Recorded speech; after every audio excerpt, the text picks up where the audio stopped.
Welcome to Nevada Newsmakers, coming to you from the Capitol in Carson City. We're in the old Supreme Court. On the broadcast today, Assemblyman Tom Roberts, who's co-deputy minority leader, plus on the Power Pundit panel, Mary Lau, Joe Guild, and Chuck Muth. It's all coming up next on all new Nevada Newsmakers.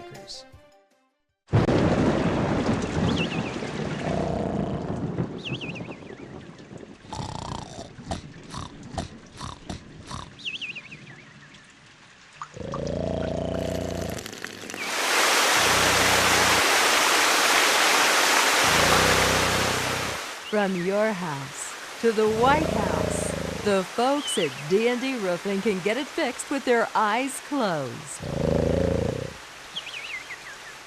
Nearly 200,000 Nevadans work in retail businesses, supporting families and the community. Nevada's retail businesses generated over $2 billion in sales tax revenue in 1 year, including nearly $700 million to help our schools. Shop around and see all that Nevada's retailers offer our state. We're the Retail Association of Nevada, representing thousands of Nevada businesses. Businesses that work for Nevada. Pro Group Management is the place where companies can find workers' comp solutions that are designed to meet their specific business requirements. As regulations evolve, Pro Group takes a proactive approach to clear the path to make sure your business stays ahead of the curve. Knowing your workers' comp program is optimized, you can focus on other important matters related to your growing business. Pro Group Management, workers' comp that works for you.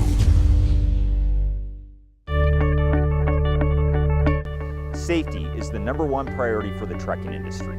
Over $7 billion a year is spent on technology like this electronic eye that will apply the brakes automatically. But the most important factor for safety is the truck driver. These hardworking men and women who safely move over 70% of our nation's freight and 94% of Nevada's. We thank you because trucks move America forward. This is Nevada Newsmakers with host Sam Shad, a no-holds-barred political forum. Now, from the Nevada Newsmakers broadcast headquarters, here is Sam Shad. And back on Nevada Newsmakers, coming to you from Carson City. We're in the Capitol in the old Supreme Court, and I'm joined by Assemblyman Tom Roberts. He's the co-deputy minority leader from District 13. Pleasure to have you on the program for the first time, sir. Thank you for having me here. I appreciate it, Sam. You're a former law enforcement officer with Metro many years. I was looking at your website, and pretty much almost every sheriff was behind you in your run for the Assembly. I was lucky and fortunate enough to work for some really good sheriffs, and all of them mentored me throughout my career, and almost all of them endorsed me to run for office. Yesterday, as we tape this, was the day that Kelvin Atkinson resigned as Majority Leader of the Senate. Any surprises there for you? Well, not for me. In my former life, we knew that investigation was moving forward before I left. Of course, with law enforcement sensitive information, I've kept that to myself for the last year or so, and I think I did a pretty good job of it because not a lot of people knew, and so it was no surprise to me. Is there anything that you can shed light on at this point in time as to what the accusations are that the former Majority Leader has already said he will plead guilty to? So I'm not sure that there's any need at this point for secrecy as those charges are going to come out. Well, like I said, I've been gone a year and a couple of months, and once we turn the case over to the FBI, who knows what kind of charges or what kind of other investigative steps they took that may have changed our investigation. So it really wouldn't be appropriate for me to really comment on it because things have changed, since I left. But as most of it has been publicized, it involves campaign funds and inappropriate use of those. And this is something that is both the state criminal act as well as a federal criminal act. Yes, sir. Do you think that this is something that could go to the point of jail time? That is obviously was a condition of his plea agreement. Who knows? Once that is heard in court or settled in court, I'm sure we'll know the outcome of that. Historically, I don't know if you've seen in similar cases, there always has been some portion of jail time or suspended sentence, so it wouldn't surprise me if that's the case here. And that would be the situation with Ricky Barlow, for example, Correct. former city councilman. Correct. So there was actually a plea deal already in place. It's my understanding that he's been negotiating with the feds for the last month or so. Why would you think, and I'm just opening up the question, right. and it doesn't even have to be specific to this case, why would somebody accept the role of majority leader of the Nevada Senate, knowing that they had a plea deal, this case has been going on for quite a time, that would result in them being forced to step down anyway? Well, I don't know that Senator Atkinson knew of it prior to accepting, the position of majority leader. A month or so would have been after we started the session, but he could have very well known about it earlier, and it would kind of surprise me that you would accept that kind of position if you knew that it was pending and coming towards you. Sometimes I guess people may think things are going to go away, or it's not as bad as they first perceive, and maybe that is. But it wouldn't be right for me to speak for Mr. Atkinson. Why would it go from Metro to the feds in terms of running this case? It's not something that usually a police department likes to do, is give up a case. Well, typically the criminal intelligence unit at Metro works hand in hand with the FBI, so more than likely, my interpretation is that we came upon the information and worked collaboratively with the FBI.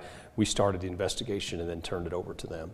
There have been, and at this point, unfounded suggestions that there may be other people involved in this. Do you have any knowledge of that? No, I don't know that there were other people implicated in it. As I said, it's been a year and 2 months since I left the organization, and I really don't know what has happened with that investigation since I left. Were you surprised that Senator Settlemyre wants to continue an investigation into corruption within the Democratic Party? I'm sorry, what did you say? That Senator Settlemyre wants to investigate to see if there's other corruption within the Democratic Party that's running the legislature. That's the first I have heard about that. I don't think there's any other folks involved, not to my knowledge. And I certainly hope that that's not the case. All right, let's take a break. More with Assemblyman Tom Roberts when we come back. Tamarack Junction is South Reno's hotspot with over 450 of the latest slots and video games. Sully's Sports Bar, the Dining Car Restaurant, William Hill Sportsbook, and the Tamarack Steakhouse and Lounge. We're just north of the Summit Mall in South Virginia. Yeah. Because of UMC, I'm putting my free time to good use. Because of UMC, she keeps me on my toes. Because of UMC and this guy, I'm here. UMC, the highest level of care in Nevada. Hi, I'm Eric Robnett, owner of Home Energy Experts. Has this ever happened to you? Honey, did you remember to turn down the thermostat? Forgetting to set the temperature? Not fun. We can help. Our new smart thermostat keeps the temperature set for your comfort all by itself. I'm feeling hot now. To increase your comfort, go to homeenergyexperts.com for details. That's homeenergyexperts.com. The signs and symptoms of cataracts can start out small with subtle changes in your vision. So don't wait. Be proactive and take your vision into your own hands. If you're experiencing the onset of cataracts or just have questions, contact your eye care professional or call Eye Care Associates of Nevada today. Dr. Hiss has years of experience specializing in the surgical correction of eye disorders and has completed over 84,000 vision correcting procedures. At Eye Care Associates of Nevada, we'll change the way you look at the world. The Tamarack Junction Steakhouse is known for signature steaks, handcrafted cocktails, and world-class wines. Join us Thursdays and Friday nights from 4:30 to 6:30 in the Steakhouse Lounge for live music, gourmet plates, and well-priced wines, just north of the Summit Mall on South Virginia. This is Nevada Newsmakers.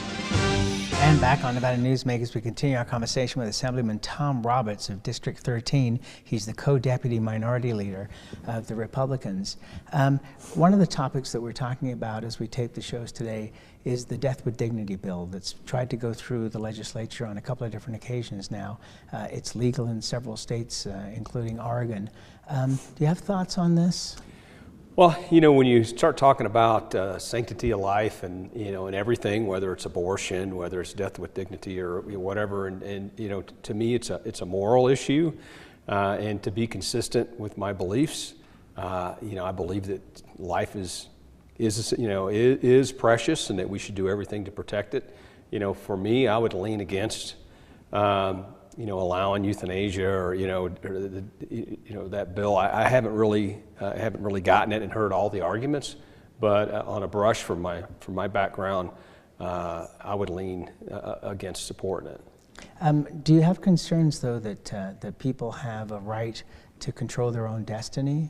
And that, you know, what they do with their bodies. I mean, for example, I'll give myself as the example here. If I was given a diagnosis of Alzheimer's disease, I would do a farewell tour around my family and I'd be gone. I mean, there's no way I would want to put my family or friends through something as horrific as the end stages of Alzheimer's disease. Shouldn't that be a decision that people are able to make for themselves?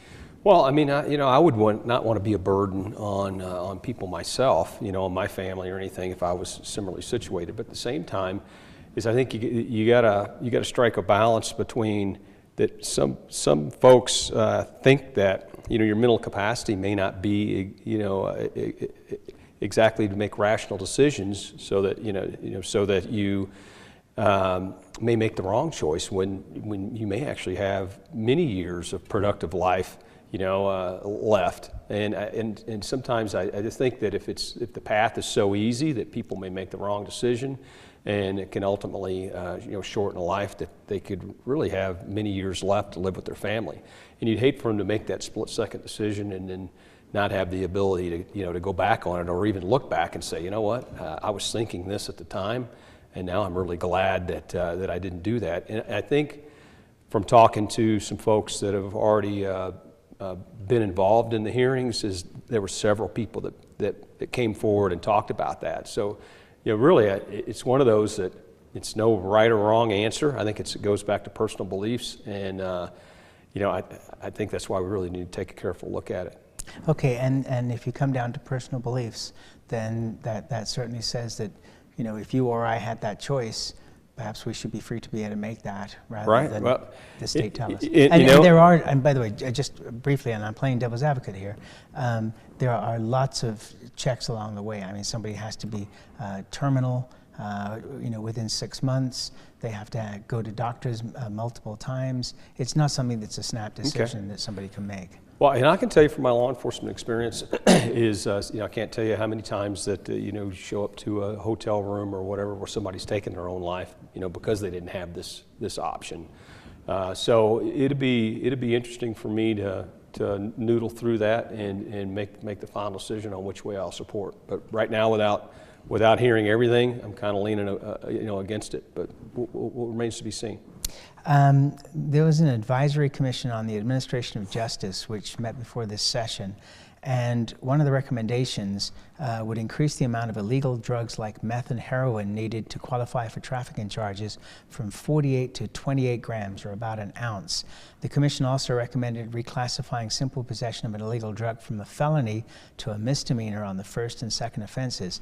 Washoe County DA Chris Hicks said on this show that he's opposed to the increases in the amount of drugs needed to qualify for trafficking charges. What are your thoughts on this? Well, I have a background in narcotics, and I can tell you from my background in law enforcement, we've always said you can't arrest your way out of the problem. So I believe there's definitely a need for criminal justice reform, and the bill that's coming forward on Friday has a lot of good things in it. It has a couple things that you know, are hard to swallow for law enforcement and you know, district attorneys, and you mentioned one exactly. It's been my experience. You know, look, for simple possession, you know, I agree. We could move to a misdemeanor for personal use. But when you get into, okay, we define personal use as 4 grams, is actually what it is. You move that up to 28 grams, you're into hundreds of doses of heroin or methamphetamine or whatever. I mean, 27 grams of heroin is a ball, the size of your fist. I think that is a disservice to drug users. I think it's a drug seller's dream is to be able to walk around, with that kind of weight. So for me, I can't support a weight that high. Could we go over 4 grams? Yeah, I believe we could. But I agree with the district attorney from Washoe County that's problematic. And there is a push in this session, it appears, certainly on the Democratic side, but I think others as well, who want to see less people going to jail on drug charges that others might consider, minor by comparison.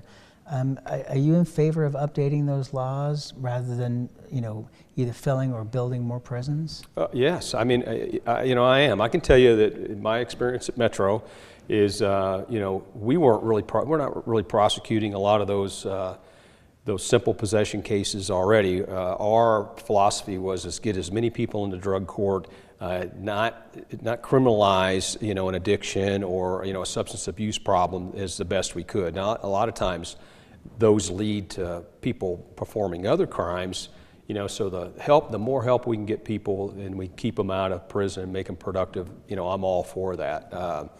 And so that philosophy will still come with me here.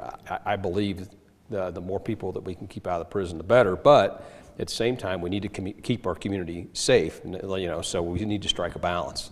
One of the things that struck me as interesting is with the legalization of marijuana, how many people apparently in this state were consuming marijuana, whether we knew it or not, because this market is not just developed from tourists or people trying this for the first time.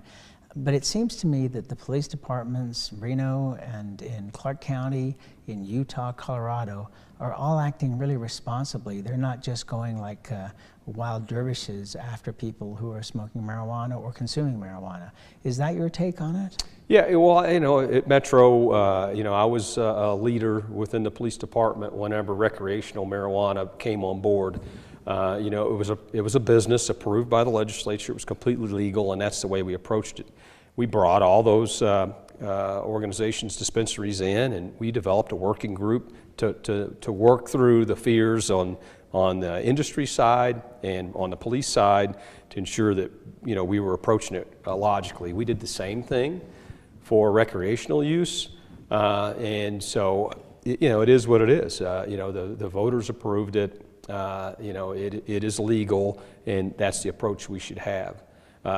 Now, the challenge that you have is from an industry standpoint, that black market is still there. And we got to ensure as a state that you don't overtax it and you don't degrade the business model so much as you see in California, where the black market continues to survive. And so, that's what we need to do, and actually go, have the resources to go against, black market sellers. You don't necessarily have to criminalize it from a business standpoint, just like you would any other business. I think the state needs some resources there. And that's where we have to leave it. A pleasure to meet you, sir. Pleasure to meet you. Please come back before the end of session. Okay, thank you. And we'll be right back. Dimitri Prine here for Design Outdoor. Are you a homeowner who's interested in remodeling or building a home? At Design Outdoor, we can show you how adding natural or manufactured masonry stone can add beauty and value to your home. And we refer only the best contractors. Our store and backyard are located at 11600 South Virginia, just north of DeMonte Ranch Parkway. Visit designoutdoor.com or call us at 851-9499. One of the most psychologically damaging things parents can do to children in divorce is disparage one another, which is why I can't believe I even have to make this commercial. Half of your kids' genetics come from this person you're spewing hate about. Your children have the right to love you both, but more than that, they deserve to love themselves. Marilyn York might be a men's rights divorce attorney, but this is for every selfish parent. Shut up.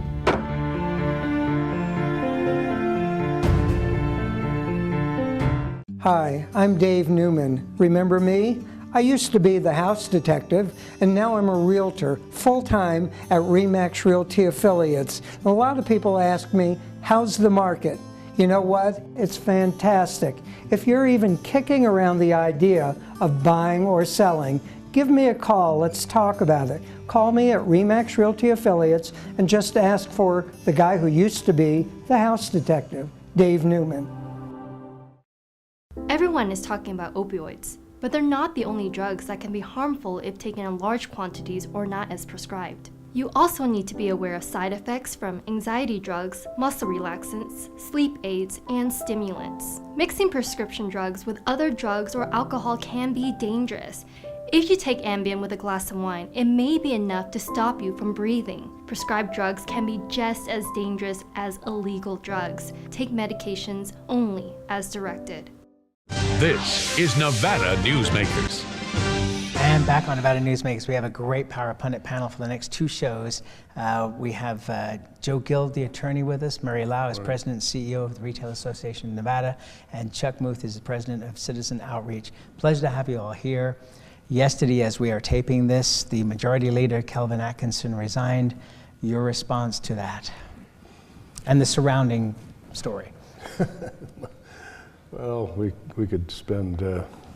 I could spend the whole time talking about it, but I got plenty of time. Okay. You're the attorney. Well, it's a sad day. First of all, I think one of the leaders in the legislature said it best. You know, the institution needs to be protected. Senator Atkinson did the right thing, took full responsibility for his actions, resigned, and in doing so protected the institution, even though what he did threatened the institution. So I wish him well. It's a tough day for him, but the institution needs to be protected more. Mary, it was interesting. I'm glad that Senator Atkinson took responsibility, because for a moment I thought maybe I was at fault. But he took responsibility for it. We had Assemblyman Tom Roberts on here, who was in Metro for many years, and he said this investigation had been going on for over a year, and in fact Metro had handed it off to the FBI. Yes, that's true. What else can you add to this? Well, I think it's, like Joe, an unfortunate situation and stuff, but I have a little different view on protecting the institution. I think the institution needs to straighten itself up a little bit, because some of this stuff, it's so easy to fall into a dark hole. When you're in politics, we no longer refer to these people as saying Chuck, and it's all of a sudden it's Senator Guild, and you develop the title, you develop a belief that you're not in service to anybody, they're in service to you.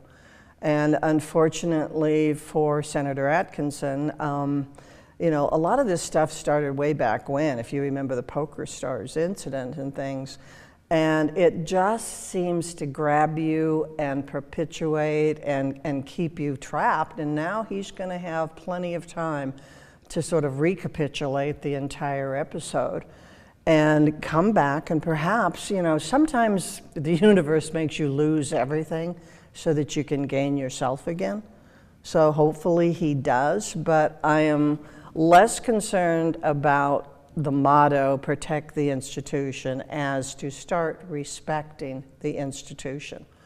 A lot of lobbyists got very annoyed when you can't buy a cup of coffee for a legislator, but maybe that is a slippery slope that starts in the beginning. I don't know. It started with Barlow. Ricky Barlow. Ricky Barlow. He did 6 months over this for a far less offense, less dollar amount, if you will. Do we know the dollar amount? No, not specifically. You know, even if we know the gossip of the dollar amount, that doesn't make it fact. But when it comes down to it, we have to start protecting the voters. We have to start respecting what their wishes are and stop cloaking it with the, you know, I'm going to insult the entire world here, over the veneer of a Baptist minister going, I have been told. It's like, no, you haven't. Pay attention. Get down, meet people, work with them, and assist. So I think Mr. Atkinson has an opportunity to regain his life at this point. And the PokerStars incident that Mary was referring to was where several legislators were reprimanded for, at least in the court of public opinion, for taking trips to London and other places on PokerStars' dime. What was your response, Chuck? You know, I hope that this causes some people to start rethinking this whole identity politics thing. The fact is, we all know that Kelvin Atkinson really got to that top position, and at least in part because he was black and because he was gay. And the media made a big deal out of all this. And you know, I've always said this, it really shouldn't matter what color a person is, it should matter what kind of person you are. And I wish people would start focusing less on the attributes of someone, whether it's a man or a woman, gay or straight, black or white, and focus on whether or not they're going to do a good job, you know, what kind of character they have. And both parties are guilty of it. You know, this isn't, I know a lot of people like the Republicans are now going to jump on this and, you know, try to claim that it's only Democrats who are bad, and that's not true. I know a lot of Republicans who are bad. Right, Mary? There you go, absolutely. But yeah, no, it's the identity politics that we, you know, that somehow, you know, if you're a woman or you're black or you're gay, that gives you some kind of special positioning in the political world rather than what you believe in or how you live your life as an individual. All right, and that's where we're going to leave it. We're going to hold you over for the next show, so stick around, and we'll be right back. A bird's eye captures its surroundings at different heights. At Brian Culpa Photography, we can make your imagination soar over buildings, parks, cityscapes, and beyond. Brian's images tell the story and get the job done. If you need a new perspective to tell your story, contact Brian today. Brian Culpa Photography. Experience the bird's eye view at brianculpaphotography.com.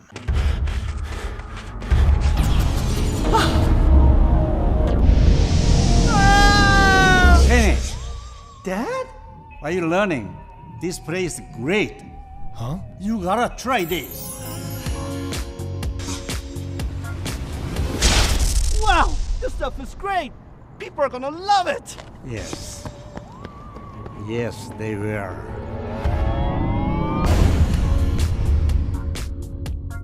St. Ives Florist for every holiday and every special occasion. For romance. Custom home design. We have the largest selection of fresh flowers in northern Nevada. And we also offer a large selection of unique gift items.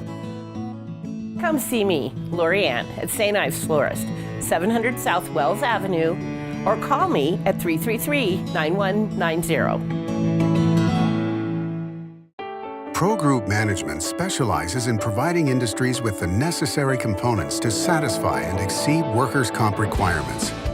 Every business has unique needs and specific regulations. Pro Group Management stays ahead of the curve, providing up-to-date services to keep your industry in top form. Discover how we simplify your tasks, improve efficiency, and reduce expense to keep you moving in a positive direction. Pro Group Management, workers' comp that works for you. On our next broadcast, courtesans from the Bunny Ranch. We'll see you then.